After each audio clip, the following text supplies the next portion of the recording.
우리 옆에 분하고 인사하십시다. 안녕하세요. 반갑습니다. 주의 이름으로 환영합니다. 성경은 두 가지 성화를 말씀하고 있습니다. 하나는 그리스도 안에서 우리가 하나님 앞에서 이미 소유하고 있는 거룩함입니다. 우리를 위해서 그리스도가 하신 일의 결과지요. 완전하고 더할 나위 없는 거룩함입니다. 우리가 그리스도를 믿고 영접하는 그 순간 우리 것이 되는 거룩함이지요. 객관적인 거룩함입니다. 다른 하나는 우리가 점점 자라가야 하는 거룩함입니다. 우리 안에서 성령님이 하시는 일의 결과지요. 점진적인 것입니다. 우리가 이 세상에 머물고 있는 한 결코 완전한 수준에 이르지 못하는 거룩함입니다. 우리의 주관적인 거룩함이지요. 성령에 의해서 우리 마음 안에서 시작되는 두 번째 성화는 먼저 우리의 태도를 변화시킵니다. 먼저 우리의 태도를 변화시키고 그 다음에 지속적으로 우리 안에서 성령님이 역사하시지요. 먼저 우리의 태도를 변화시키면요, 하나님의 법에 대해서 더 이상 적대적이지 않고 그것을 즐거워하기 시작합니다. 그의 계명들이 무거운 것이 아니고 도리어 거룩하고 의롭고 선한 것임을 깨닫게 되지요. 하나님의 계명들에 대한 이러한 극적인 우리의 태도의 변화는 온전히 하나님의 은혜입니다. 우리 스스로는요, 하나님의 법을 사랑할 수가 없어요. 그 법이 선한지 의로운지 거룩한지 전혀 깨닫지 못합니다. 성령이 우리 안에서 일하셔야만 이것들을 깨닫게 됩니다. 오직 우리 안에 계신 성령의 역사지요. 오늘도 성화에 대해서 좀 더 말씀을 드려봅니다. 첫 번째는요, 율법에 대해서 우리는 죽었습니다. 하나님의 법은 우리를 향한 하나님의 도덕적인 뜻을 밝혀줍니다. 하지만 그 법 자체가 우리로 그것에 순종할 수 있게 하는 능력을 주지는 못합니다. 순종할 수 있게 하는 능력은 주지 않으면서 순종을 명령하기만 하기 때문에 법은 어떤 의미에서 속박의 근원이 되지요. 우리가 구원받기 전에는 하나님의 법에 적대적이었으므로 이 법을 생각하면 화가 납니다. 우리가 하고 싶은 것이 죄라고 지적하니까요. 그런데 바울이 오늘 본문에서 우리가 법에 대해서 죽었다고 말씀하고 있습니다. 우리 4절 말씀 한번 다시 보도록 하겠습니다. 같이 읽습니다. 시작. 그러므로 내 형제들아, 그리스도의 몸으로 말미암아 율법에 대하여 죽임을 당하였으니 다른 이 곧 죽은 자 가운데서 살아나신 이에게 가서 우리가 하나님을 위하여 열매를 맺게 하려 함이라. 아멘. 우리가 율법에 대해서 죽었습니다. 이것이 과연 무슨 말일까요? 이것을 돕기 위해서 이제 율법에 대해 죽었다는 것이 무슨 뜻인지 돕기 위해서 본문 성경에 나와 있는 여러 구절들이 있는데 제가 잠깐 읽어드립니다. 그러므로 율법의 행위로 그의 앞에 의롭다 하심을 얻을 육체가 없나니 율법으로는 죄를 깨달음이니라. 죄가 너희를 주장하지 못하리니 너희가 법 아래에 있지 아니하고 은혜 아래에 있음이라. 마지막 구절은 이렇습니다. 물은 율법 행위에 속한 자들은 저주 아래 있나니 기록된 바 누구든지 율법책에 기록된 대로 모든 일을 항상 행하지 아니하는 자는 저주 아래에 있는 자라 하였습니다. 세 구절 다 이제 두 구절은 로마서에서 한 구절은 갈라디아서에서 이렇게 가져와 봤습니다. 이런 구절들에서 우리가 알 수 있는 게 있습니다. 우리는 현실적으로 하나님의 법을 완벽하게 지키지 못하지요. 법의 저주와 정죄 아래 있습니다. 그렇습니다. 우리가 법에 대해 살아있으면 법을 다 지키지 못하니까요. 법이 이야기하는 정죄와 저주 아래 있습니다. 그런데 법에 대해서 우리가 죽으면 어떻게 될까요? 법에 대해 죽었으므로 애초에 법을 지키는 것에 대해서도 죽었습니다. 법을 완벽하게 지키지 못함으로 말미암은 저주와 정죄로부터도 해방됩니다. 그것에 대해서도 죽었습니다. 저주와 정죄에서 벗어나게 되지요. 그리고 법 아래 있는 것은 은혜 아래 있는 것에 반대라는 것을 알 수 있습니다. 여러분, 우리가 법 아래 있으면, 법에 대해 우리가 여전히 살아있으면 어떨까요? 법을 어긴 죄 때문에, 우리가 다 지키지 못하니까요. 법을 어긴 죄 때문에 하나님의 진노를 받을 수밖에 없습니다. 반면에 우리가 은혜 아래 있다면, 법에 대해서 죽었다면 어떻게 될까요? 죄에 대해서 하나님의 용서와 사랑을 받게 됩니다. 그러니까 법은 하나님과의 깨어진 관계를 암시하고 은혜는 하나님과의 회복된 관계를 함축하고 있습니다. 그러므로 바울이 우리가 법에 대해 죽었다고 말했을 때 이런 뜻입니다. 예수님을 믿는 우리는 법이 가져다주는 정죄, 저주, 하나님으로부터의 분리, 이런 것들에 대해서 죽었다, 벗어났다. 바울은 이것을 말하고 싶었습니다. 우리가 법에 대해서 죽은 사실과 관련해서 알아야 할 가장 중요한 것이 무엇이냐? 우리가 법에 대해서 죽은 목적입니다. 왜 바울은요, 굳이 우리가 법에 대해서 죽었다고 역설하고 있을까요? 그것은요, 우리가 법 아래 살기 위해서가 아니고 은혜 아래 살기 위해서 법에 대해 죽었습니다. 하나님께 열매를 맺기 위해 법에 대해서 죽었습니다요. 법에 대해서 죽은 목적을 기억하셔야 됩니다. 저와 여러분은요, 예수님이 십자가에서 돌아가실 때 예수님과 함께 법에 대해서, 율법에 대해서 죽었습니다. 왜 우리가 율법에 대해서 죽게 하셨느냐? 우리로 하여금 은혜 아래 살도록 하기 위해서입니다. 하나님께 열매를 맺게 하기 위해서지요. 그리고 로마서 7장 6절에 따르면 우리가 율법에 묵은 것이 아니라 영의 새로운 것으로 하나님을 섬기게 하기 위해서 우리로 하여금 법에 대해서 죽게 하셨습니다요.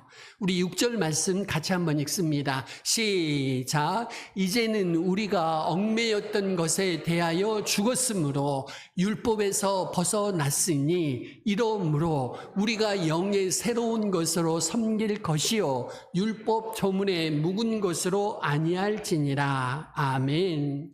두 가지가 나오지요. 영의 새로운 것, 율법에 묵은 것. 영의 새로운 것이 율법에 묵은 것보다 더 쉬운 게 아닙니다. 느슨한 게 아니에요. 하나님의 도덕적인 뜻에 차이가 있는 것은 아닙니다. 하나님의 뜻은 그대로입니다. 구약이나 지금의 신약이나 그대로입니다요. 그 뜻은 하나님의 거룩한 성품을 반영하기 때문에 그 뜻은 절대 변할 수가 없습니다.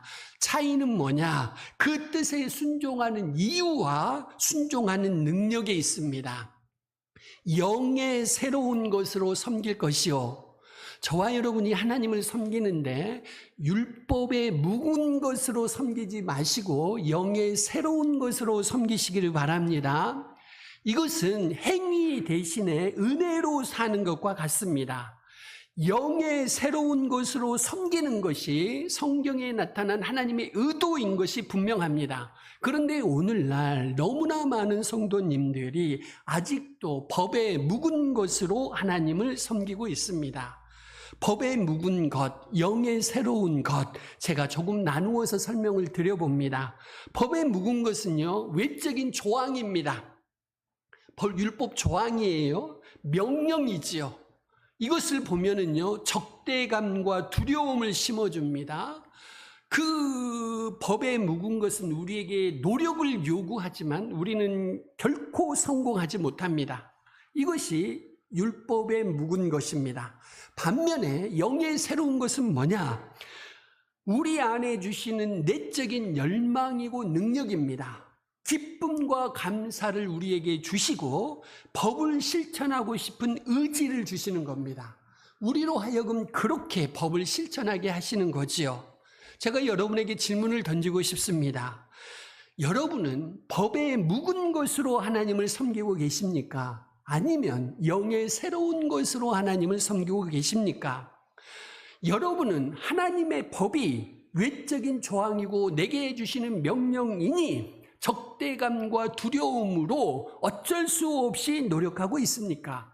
아니면 하나님의 영이 여러분에게 주시는 열망과 그 능력으로 기뻐하며 감사하며 하나님의 법을 실천하고 있습니까? 다시 이렇게 묻고 싶습니다. 순전히 내 자신의 의지와 노력과 결단으로 순종하려고 애쓰고 계십니까? 아니면 여러분 안에서 순종하게 하시는 성령의 능력을 힘입기 위해서 여러분은 성령을 의지하고 계십니까? 또 이렇게 질문을 드려보겠습니다. 여러분은 하나님을 내가 지킬 수도 없는 법을 강요하는 잔인한 분으로 여기십니까? 아니면 그리스도의 공로로 나를 용납하셨고 나를 사랑하시고 하나님의 법을 지킬 수 있도록 열망과 능력을 주시는 거룩하신 아버지로 생각하십니까? 여러분이 깨닫든지 깨닫지 못하든지 모든 믿는 성도들은, 예수님을 믿는 모든 성도들은 법에 대해서 이미 죽었습니다. 그런데 예석하게도 많은 믿는 성도들이 그것을 모르거나 그것을 사실로 받아들이지 않고 있지요. 무슨 말이냐면 은혜 아래 살고 있으면서도, 예수님을 믿는 사람은 모두 다 은혜 아래 살고 있습니다. 그러면서도 법 아래 살고 있다고 생각해요. 그러면서 법의 저주와 정죄 아래서 하나님이 주신 법이고 명령이니 두려움으로 순종하려고 노력하는 겁니다. 그것이 법의 묵은 것으로 섬기는 성도의 모습입니다. 그런데 아무리 해봐야 완벽하게 법을 지키지 못하니까요, 늘 자책하면서 하나님 앞에 죄송하고 죄책감에 시달리고 있는 거지요. 여러분들이 이렇게 신앙생활 하신다면 영의 새로운 것으로 신앙생활 하시는 것이 아닙니다. 법의 묵은 것으로 하나님을 섬기고 계시는 것이지요. 우리 교회 모든 성도들은 내 자신이 율법에 대해서 죽었음을 믿으시고 여러분 자신에 대해서 적용할 수 있으시기를 바랍니다. 법에 묵은 것이 아니라 영의 새로운 것으로 하나님을 섬기시기를 바랍니다. 행위 아래 살지 마시고 은혜 아래 사시기를 바랍니다. 그래서 성령이 여러분 안에서 일하심으로 영의 새로운 것으로 내적인 열망과 능력을 받으시고 기뻐하며 감사하며 하나님의 법을 실천하시고 하나님을 섬기시기를 바랍니다. 이것이 영의 새로운 것으로 하는 신앙이요 섬김이라고 할 수 있습니다. 두 번째입니다. 그리스도를 닮아감입니다. 예수 그리스도를 구세주로 믿는 우리들의 마음속에서 하나님은요 근본적인 변화를 일으키십니다요. 우리가 예수님을 믿으면 하나님이 우리 안에서 놀라운 혁명적인 변화를 일으키십니다. 그 변화는 영적인 사망에서 영적인 생명으로 옮겨지는 것이고요. 그리스도 안에서 새로운 신분으로 다시 태어나는 것이고요. 하나님의 법이 우리 마음속에 새겨지는 것이고요. 하나님의 법과 새로운 관계를 맺는 것이고요. 하나님의 법을 향해 새로운 태도를 갖는 것을 의미합니다. 그리고 이 모든 것은 하나님께로부터 나옵니다. 칭의가 하나님의 선물이듯이 이것도 모두 하나님의 은혜의 선물입니다. 여러분, 하나님이 우리를 천국으로 이끄시고는 너희들 알아서 커라 그렇게 내버려 두지 않으셔요. 우리가 더욱더 그분의 아들의 형상을 닮아가도록 우리 속에서 계속해서 하나님이 역사하십니다요. 예수님을 믿는 여러분들 안에는 성령님이 계시고 여러분 안에서 계속해서 역사하시고 일하고 계신다는 뜻입니다요. 빌립보서 1장 6절은 이렇게 말씀합니다. 같이 읽습니다. 시작. 너희 안에서 그리스도 예수의 날까지 이루실지를 우리가 확신하노라. 아멘. 하나님의 이러한 지속적인 역사를 점진적인 성화라고 부릅니다. 점진적인 성화. 이것은요, 두 가지 면에서 첫 번째 성화하고는 다릅니다. 첫 번째 성화는 우리가 흑암의 권세에서 그리스도의 나라로 옮겨지는 구원의 순간에 즉각적으로 일어나는 성화입니다.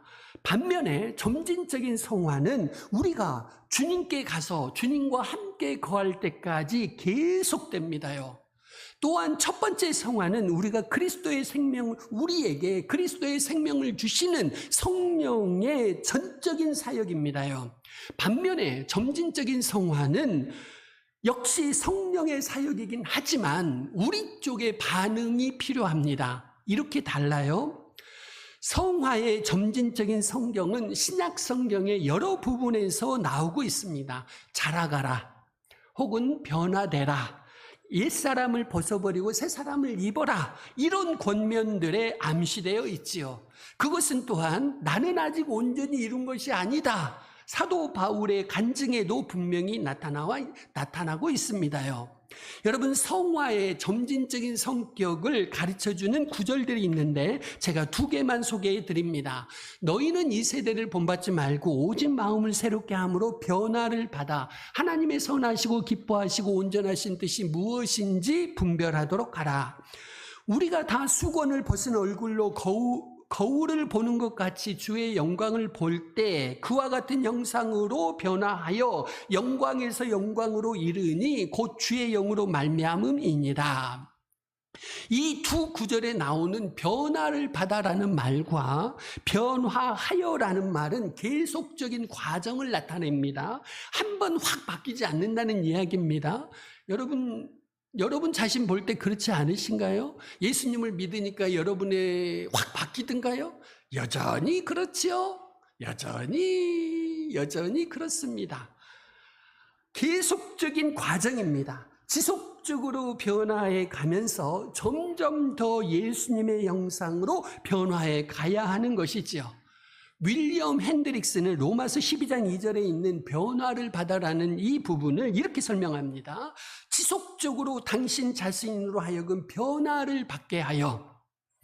여러분은 완성된 그리스도인이 결코 아닙니다. 저와 여러분은 여전히 뭐 하는 중이에요? 공사 중이에요. 공사 중. 여러분 가슴에 딱 써져 있어. 공사 중. 그런데 우리 성도님들이 늘 착각해. 나 신앙 좋아. 나 완벽해. 나 잘하고 있어. 하나님이 비웃으시죠. 왜냐하면 여러분은 여전히 공사 중이거든. 변화를 거부하고 성령의 인도하심을 거부하는 여러분들이요. 여러분들은 지금 완성된 그리스도인이 결단코 아닙니다요. 계속적으로 주님의 나라에 가는 그날까지 하나님의 일하심과 역사하심에 순종하셔야 합니다요.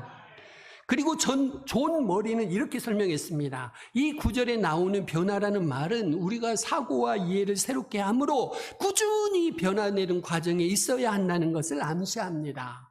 성화는 의식의 중심에서, 우리 의식의 중심에서 혁명적인 변화의 과정입니다. 혁명적인 변화의 과정이에요. 여러분의 속사람이 바뀌는 거 쉽겠어요? 어렵겠어요? 어렵습니다. 여러분 자신이 얼마나 완고하고 고집이 씨고 그런지는 여러분 자신이 잘 아시잖아. 혁명적인 변화가 없이는, 성령의 강력한 터치가 없이는요, 우리는 변화되지 않습니다요. 이 놀라운 일을 성령이 계속해서 하고 계시지요. 이 과정이 고린도후서 3장 18절에서는 주의 영, 곧 성령의 사역이고 로마서 12장 2절에서는 우리 마음을 새롭게 하는 것을 통해서 이루어집니다. 두 구절 모두 다 동사가 피동형으로 되어 있습니다. 무슨 뜻이냐? 우리에 의해서 이루어지는 일이 아니고 우리 속에서 다른 누군가에 의해서 이루어지는 일이라는 것을 보여주고 있습니다. 피동형은 그런 겁니다요. 동사가 피동형으로 되어 있다는 것은 점진적인 성화에 있어서 우리를 변화시키는 이 일이 하나님의 영의 일이라는 것을 보여주고 있지요. 성령님은 우리가 점점 더 그리스도를 닮아가도록 우리를 변화시키고 계십니다요. 이러한 변화는 그저 외적인 행동의 변화보다 훨씬 더 이상의 것입니다. 교회 나오고 예배드리고 하고 착한 척하고 그런 것 이상의 것입니다. 우리 속사람이 완전히 새로워지는 것입니다요. 본질적인 변화가 우리 안에서 일어나는 것입니다. 마음의 동기가 꾸준히 변화돼서 시편 기자처럼 고백하게 됩니다. 내가 주의 법을 어찌 그리 사랑하는지요. 내가 그것을 종일 작은 소리로 읊조리나이다. 내가 모든 재물을 즐거워함 같이 주의 증거들의 도를 즐거워하였나이다. 여러분 재물 좋아하시잖아. 저도 좋아하고 있습니다요. 그런데요, 시편 기자가 말합니다. 내가 모든 재물을 즐거워함 같이 주의 증거들의 도를 즐거워하나이다. 말씀을 즐거워한다는 거예요. 이런 놀라운 변화가 어떻게 일어날 수 있겠어요? 세상적인 사람은 절대 일어나지 않습니다. 교회를 다녀도 여전히 물질이 하나님보다 더 좋은 사람들 많이 계시잖아요. 그런데요, 어느 날 보니까 내가 물질보다 하나님이 더 좋은 거예요. 하나님의 말씀이 더 사랑스러워지기 시작합니다. 이것은 앞에서 말씀드린 혁명적인 변화입니다. 우리 안에서 일어나는 성령이 하시는 일이지요. 그런데 비록 동사가 피동형이지만 그것은 여전히 명령형입니다. 무엇을 하라는 명령이에요? 우리 그리스도인들이 이 변화 과정에서 단순히 피동적이 아니라는 것을 보여주고 있습니다. 우리는요, 그저 돌덩어리가 아닙니다. 노련한 조각가에 의해서 아름다운 작품으로 변화되는 대리석 덩어리가 아니에요. 하나님이 우리 속에서 일하실 때 성령에 반응하고 성령과 협력하는 마음과 생각을 우리에게 주셔서 우리로 하여금 성령의 역사로 우리로 하여금 반응하게 협력하게 이끌어 가신다는 뜻입니다요. 이것을 보여주는 대표적인 성경 구절은 빌립보서 2장 12절 13절인데요. 같이 한번 읽습니다. 시작. 그러므로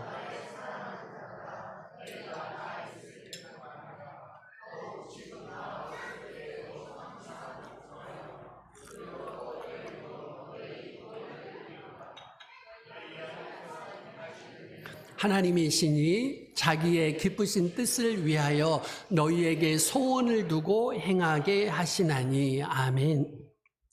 바울은 그리스도인들에게 부지런히 구원을 이루어 가라 이렇게 촉구했습니다. 구원을 이루라.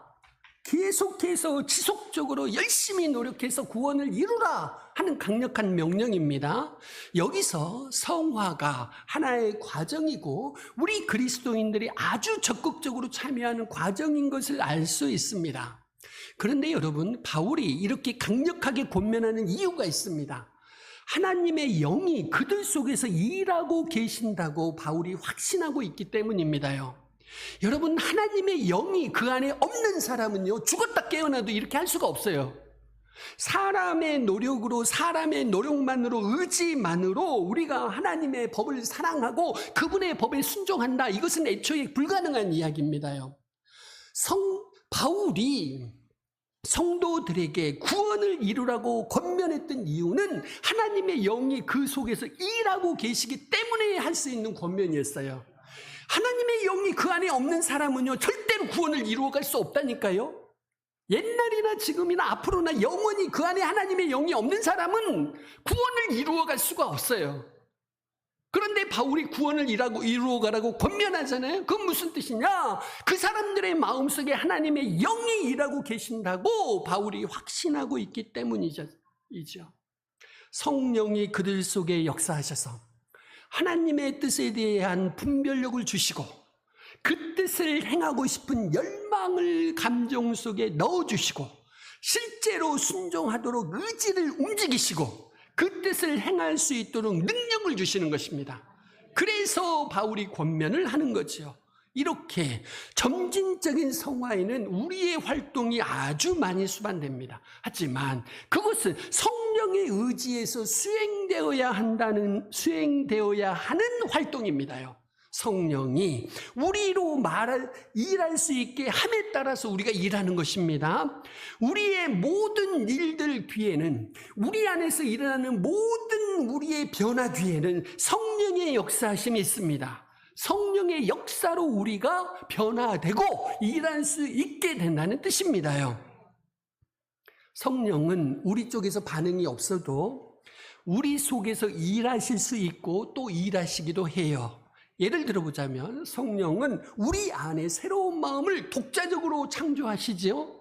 하나님과 그분의 뜻에 대해서 완전히 새로운 태도를 갖도록 독자적으로 우리에게 역사하십니다. 성화의 첫 행동이 그렇습니다. 성령은 그분의 일을 하기 위해서 우리에게 의존하지 않습니다. 성령은 그분의 일을 그분 스스로 얼마든지 하실 수 있습니다. 그런데 우리는 어떻습니까요? 우리는 우리의 일을 하기 위해서 성령님께 의존해야 합니다요. 우리는 그분 없이는 아무것도 할 수가 없어요. 하나님이 받으실 만한 일을 우리 스스로는 아무것도 할 수가 없습니다. 성령이 우리 안에서 역사하실 때만 우리가 가능하다는 이야기입니다요. 성화의 과정에서 어떤 것들은 성령만이 하실 수 있고 어떤 것들은 우리가 하도록 성령께서 우리에게 주고 계셔요. 예를 들자면 성령만이 우리 마음속에 하나님께 순종하고 싶은 열망을 불러일으킬 수 있습니다. 하지만 성령은요, 우리를 위해서 우리 대신 순종해 주지는 않으셔요. 순종은 우리가 해야 됩니다. 순종은 우리가 해야 되는데 이 순종 역시도 성령이 우리에게 순종할 수 있는 능력을 주실 때만 순종할 수 있습니다요. 그러므로 우리가 기도해야 됩니다. 뭘 기도해야 되느냐? 성령이 그분만이 하실 수 있는 일을 우리 안에 행하시도록 기도해야 됩니다.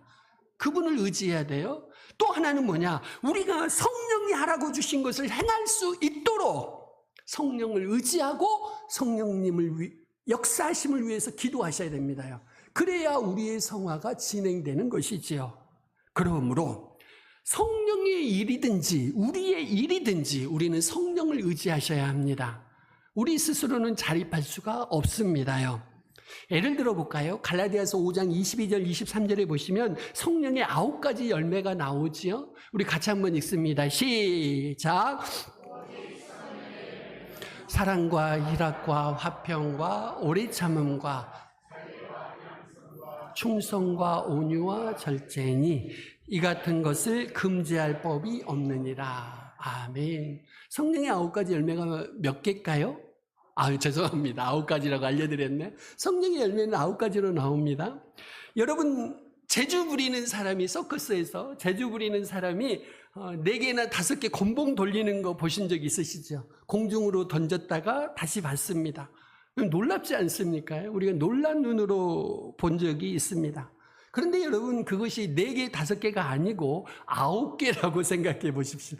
9개를 돌린다고 한번 상상해 보십시오. 그런데요, 9개로 던지는 것만 아니라 그 속에가요, 하나씩 못된 것들이 섞여 있습니다.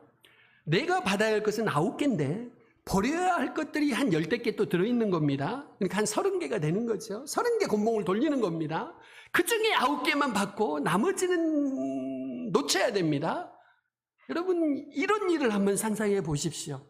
우리 안에서 성령이 하시는 일이 이렇습니다. 여러분, 우리는요 9가지 다른 성품을 옷 입어야 하고요, 동시에 나쁜 성품들은 벗어버리기 위해서 노력해야 합니다요. 이것이 성령의 열매를 맺으라는 요구지요. 여러분, 이 일은요 우리가 못합니다. 여러분이 인정하셔야 돼요. 우리가 못합니다. 성령만이 하실 수 있습니다요. 성령만이 그토록 다양한 그리스도 성품의 개발을 균형 있게 우리 안에서 수행할 수 있다고요. 그럼에도 불구하고 성경은 이런 성품들을 옷 입으라고 명령합니다. 그러니 명령이죠. 우리가 해야 합니다. 우리에게 책임이 있습니다. 그런데 다시 말씀드리면 누구의 열매예요? 성령의 열매. 내가 맺을 수 있는 열매가 아닙니다. 성령이 역사하셔서 맺으시는 열매예요. 왔다 갔다 하니까 헷갈리시죠? 정리해 봅니다. 우리는요 책임이 있으며 동시에 의존해야 됩니다. 그리스도를 닮은 성품을 옷 입어야 할 책임이 우리에게 있어요. 그렇지만 하나님의 영이 우리 속에 그분의 열매를 맺으시도록 그분께 의지해야 됩니다. 성경은 우리에게 명령합니다. 하지만 그 명령을 수행하기 위해서는요 성령님을 의지하셔야 합니다요. 우리 속에 있는 성령의 역사가 없이는 우리는 성화에서 단 1cm의 진보도 이룰 수 없습니다. 그리고 이 일을 성령님이 하십니다요. 우리의 헌신이나 훈련 때문이 아니고 하나님의 은혜로 성령의 역사로 성화는 진행되는 것입니다요. 지난 주일과 오늘 제가 거룩함 내지 성화에 대해서 3가지 관점을 말씀드렸습니다. 첫 번째는 그리스도의 완벽한 거룩이라고 말씀드렸어요. 우리의 거룩함이란 우선 객관적이고 온전한 거룩함입니다. 믿음으로 그리스도와 연합함으로써 우리 것이 되는 거죠. 두 번째 성화는요, 성화의 첫 번째 행동으로 하나님과 하나님의 법에 대해서 우리의 태도가 변화되는 것입니다. 이런 변화는 그리스도인이 우리가 경험하지만 오로지 성령의 역사입니다. 성령이 우리 안에서 우리의 태도를 변화시키신다는 거지요. 세 번째, 마지막으로 성화의 첫 번째 행동에 이어서 우리의 태도를 변화시킨 것에 이어서 성령이 우리의 전생에 걸쳐서 계속적으로 우리 안에서 역사하고 계십니다요. 우리 속에서 일하고 계셔요. 자기의 기쁘신 뜻을 위해서 우리에게 소원을 두고 행하게 하시는 것입니다. 그렇게 해서 우리의 성화가 진행되는 것이지요. 성화에 대한 이 3가지 측면 중에서 어느 것에나 하나님의 은혜가 담겨 있습니다요. 하나님의 은혜로만 성화가 진행된다는 뜻이지요. 은혜로. 하나님은 우리가 그리스도 안에서 온전히 거룩하다고 여기십니다요. 그렇죠? 지난 시간에 말씀드렸습니다. 은혜로 하나님은 성령을 우리에게 보내셔서 우리 속에 새로운 마음을 창조하시고 우리 마음에 그분의 법을 새기셔서 우리로 하여금 근본적인 성향을 바꾸어 주시는 것입니다요. 세 번째, 은혜로 하나님은 우리 속에서 성령을 통해 지속적으로 역사하시면서 우리로 하여금 점점 더 그리스도, 그분의 아들의 형상을 닮아가도록 오늘도 일하고 계십니다요. 우리 이 시간 같이 기도하십시다. 성령 하나님, 기도하시고 결단하십시다. 성령 하나님, 우리 안에 성화를 이루어 가시니 감사합니다. 예수님을 믿음으로 하나님 앞에서 온전히 거룩하게 하옵소서. 성령님, 우리 안에 새로운 영과 새로운 마음을 부어 주옵소서. 성령님, 우리 안에 계속적으로 역사하실 때 내가 기쁘게 감사하며 순종하여서 점점 더 그리스도의 형상을 닮아가게 하옵소서. 우리 같이 기도하시